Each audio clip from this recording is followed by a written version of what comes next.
Minnesota, often celebrated for its progressive values and strong sense of community, now finds itself at the center of a major controversy that has captured the attention of the entire nation. Allegations of a massive fraud scheme have erupted, shaking public trust to its core, and igniting a heated, national debate about the integrity of citizenship, government oversight, and the systems meant to protect the vulnerable. Billions of dollars in taxpayer-funded social programs, resources intended to support families in need, may have been misused or siphoned away. Investigators are now working tirelessly, uncovering a complex web of suspicious transactions, shell companies, and elaborate cover-ups that have left many wondering how such a scheme could go undetected for so long. What began as a handful of isolated incidents has rapidly grown into a sprawling federal inquiry, with authorities now examining a wide range of programs, from childcare subsidies to healthcare assistance and even food aid. The scandal's reach now extends far beyond Minnesota's borders, drawing the attention of federal agencies and prompting urgent questions about oversight, accountability, and the effectiveness of safeguards in place to prevent abuse.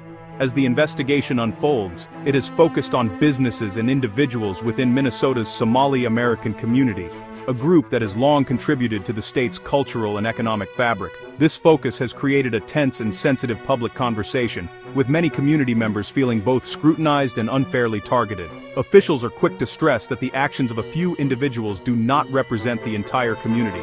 Yet, the shadow cast by the scandal is undeniable, fueling difficult discussions about identity, belonging, and justice. At its core, this is a story about financial crime, the erosion of public trust, and the vulnerabilities that exist within our social safety net. Vulnerabilities that, if left unchecked, can have devastating consequences for those who rely on these programs the most. For Minnesota and the nation, the scandal stands as a stark reminder of the ongoing challenges in protecting public aid from exploitation and the urgent need for vigilance, transparency, and reform to ensure that help reaches those who truly need it. The Minnesota fraud case has sent shockwaves through the state, revealing a sophisticated network operating beneath the surface of public trust. What began as a routine audit quickly unraveled into one of the largest fraud investigations in recent memory, drawing national attention and raising urgent questions about oversight and accountability. At the heart of the case are individuals and organizations accused of siphoning millions in public money from government programs designed to support those in need. These funds, meant for vulnerable families, were allegedly diverted through a web of deceitful paperwork and false claims. Investigators are now scrutinizing state daycare services and Medicaid, where providers are suspected of submitting false or grossly inflated claims for services that were never actually rendered. In some cases, entire rosters of children were fabricated to maximize payouts. Federal prosecutors are poring over billions of dollars in billing data, searching for patterns and red flags. Early estimates suggest that a significant portion of these claims could be fraudulent, potentially costing taxpayers hundreds of millions. The scale and complexity of the operation point to a coordinated long-term effort involving multiple actors, rather than just a few isolated bad apples. This was a scheme built on collaboration and secrecy. Childcare assistance programs have become a key focus for investigators, with some centers accused of billing for far more children than they actually served, or even for so-called phantom children who never existed on their rolls. These elaborate schemes exploit trust-based systems that are meant to help working families and vulnerable populations, undermining the very safety nets designed to support the community. Now, law enforcement faces the daunting task of untangling years of suspicious transactions, following money trails across multiple agencies, and identifying everyone involved in the conspiracy.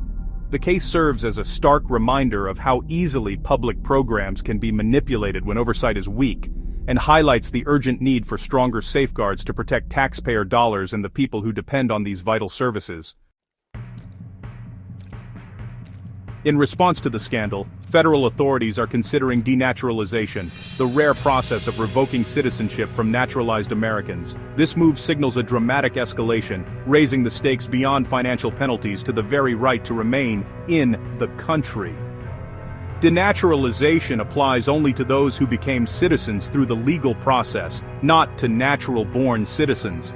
The Department of Homeland Security is reviewing the immigration records of those linked to the fraud, searching for evidence of deception during the naturalization process. If citizenship was obtained through fraud, the government can argue it was never valid. This development has shifted the conversation from local crime to a national debate on the permanence of citizenship.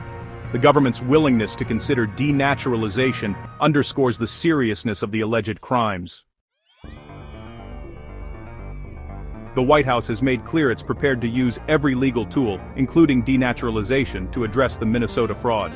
Federal agencies are coordinating to review cases, aiming to protect the integrity of the immigration system. Officials argue that citizenship is a privilege, not a right to be obtained through deceit, and that fraud in public programs raises questions about honesty during naturalization. The focus on individuals of Somali origin has drawn both support and concern, with officials insisting their investigation is evidence-based, not ethnically targeted. This push for accountability reflects a broader policy of stricter enforcement and more rigorous vetting for immigration benefits. The administration argues that decisive action is necessary to maintain public confidence in the system. The Minnesota scandal has ignited a fierce and highly charged political debate, with leaders from both major parties and across the ideological spectrum weighing in on the issue. The controversy has quickly moved beyond state lines, drawing national attention and sparking heated discussions about immigration, welfare, and the integrity of public programs. Former President Trump was quick to seize on the scandal, linking the alleged fraud to illegal immigration from Somalia. He used the incident to renew his calls for stricter border controls and demanded the immediate deportation of those involved, regardless of their current status in the country. Minnesota's House Majority Whip Tom Emmer echoed these sentiments, insisting that anyone implicated, whether undocumented or naturalized, should face deportation. He even advocated for denaturalization in cases where citizenship was obtained fraudulently, arguing that harsh consequences are necessary to uphold the rule of law. These calls for mass deportation and denaturalization have highlighted a deep and growing divide in American society. For some, the scandal is seen as undeniable proof that the nation's immigration and welfare systems are fundamentally broken, fueling demands for sweeping reforms and severe penalties to deter future abuse. On the other hand, many community leaders and advocates warn that such rhetoric unfairly targets entire immigrant communities, particularly Somali Americans, and risks fueling discrimination, xenophobia, and collective punishment for the actions of a few individuals. The debate has now shifted beyond just legal consequences. It's become a broader conversation about the tone and direction of the national dialogue on immigration, citizenship, and what it means to be American in a time of heightened political polarization. Critics caution that broad, sweeping calls for deportation based solely on national origin or community ties can create an atmosphere of fear and mistrust, deepening divisions and making it harder for communities to come together.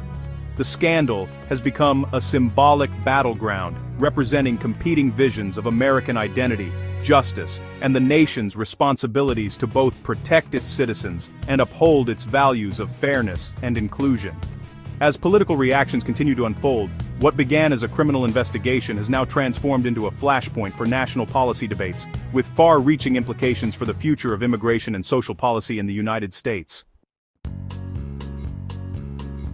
Civil liberties and immigrant rights groups are alarmed by the push for denaturalization, warning it could undermine the rights of all naturalized citizens. They argue that citizenship should be permanent and secure, not subject to revocation after the fact. Critics fear aggressive government action could lead to due process violations and politically motivated cases. The focus on the Somali American community is especially contentious, with advocates warning against collective punishment and xenophobia. These groups insist investigations should target individual wrongdoing, not entire communities. Legal experts note that denaturalization cases are complex, and the government bears a heavy burden of proof. The tension between law enforcement and civil rights is at the heart of the debate. Denaturalization is rare and legally challenging, requiring the government to prove in federal court that citizenship was obtained through fraud or misrepresentation. The process demands clear, convincing evidence that a lie on the naturalization application was crucial to being granted citizenship. Crimes committed after naturalization by themselves aren't grounds for revocation. Historically, denaturalization has been reserved for extreme cases, such as former Nazi war criminals or convicted terrorists. The rarity of such cases underscores the gravity of the measure and why its use in Minnesota is so significant. Legal experts predict any expansion of denaturalization will face tough court challenges. The government's evidence must be unequivocal, and the process is likely to be long and costly. The outcome could set a precedent for the limits of government power over citizenship. The Minnesota scandal's impact reaches far beyond state lines, raising national questions about the security of public funds and the effectiveness of government oversight. The case has become a flashpoint in debates over immigration policy, with some using it to argue for stricter controls and vetting. For millions of naturalized citizens, the idea that their status could be re-examined creates uncertainty and anxiety. The debate over denaturalization forces Americans to consider whether citizenship should be permanent or conditional. The case is also a test of balancing law enforcement with civil rights, as the government must respect due process and equal protection. How this investigation is handled will set a precedent for future cases at the intersection of criminal justice and immigration. The outcome in Minnesota is now a matter of national significance. The Minnesota scandal marks a turning point for immigration and citizenship policy in the U.S. If denaturalization is pursued more aggressively, it could reshape the process of becoming, and remaining, a citizen. This shift may create lasting uncertainty for millions of naturalized Americans, raising questions about the permanence of their status. The controversy highlights the need for a fair, nuanced national conversation that distinguishes between individual accountability and community scapegoating. The path chosen in response will define American values for years to come, testing the nation's commitment to both the rule of law and civil liberties. The resolution of this debate will shape the promise of America for immigrants and citizens alike.